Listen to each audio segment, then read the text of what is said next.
इसमें आपको बहुत मजा आने वाला है। ઉભા ગયો મજા તો આવવાની છે. તો પહેલે જો ગ્રુપમાં થોડું ઘણું ડિસ્કશન કરીને ફાઇનલી બનાવીને કોઈ પ્લાન, અને વહેલી સવારે 4 વાગ્યા નીકળી ગયા અમે જુનાગઢ તરફ.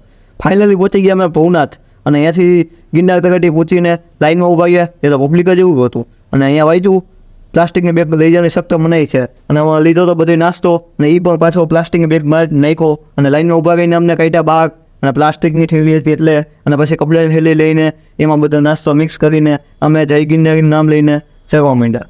અંતારું હતું એટલે કંઈ વ્યૂ એ નહોતો આવતો, અને પછી સવાર થતાં જ વ્યૂ એવું બહુ જોરદાર, અને પબ્લિક એટલું જોરદાર હતું.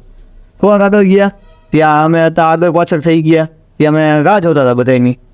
એ બધા આવી ગયા. થોડાક આગળ ગયા ત્યાં બધાને ભૂખ લઈ ગઈ, તો અમે નાસ્તો કરવા બેસી ગયા. નાસ્તો તો હું ભેગા જ હતી.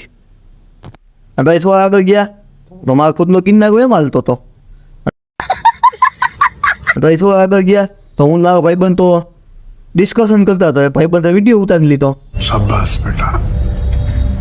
પછી ઓલું કહે ને હાલ તને હાલ સૌરાષ્ટ્ર બતાવું, હાલો તમને હાલો સૌરાષ્ટ્રમાં હું સ્વર્ગ બતાવું. પછી હું થોડા આગળ ગયા ત્યાં વરસાદ આવતો હતો, અને થોડોક આમ રોજ પડતો હતો. તો અહીંયા પાણી ભર્યું, ફિલ્ટરથી પણ ફિલ્ટર હતું. મેં ખુદ પીધું ને અમારા ગ્રુપમાં પણ બધાએ પીધું. તમને હું પક્ષલી પણ પીવા માટે નથી કહેતો ભાઈ. અને થોડાક આગળ ગયા અને પહોંચી ગયા ફાઇનલી અંબાજી, અને અંબે માતાના દર્શન કરીને આગળ જવા માટે બીજો પાર્ટમાં.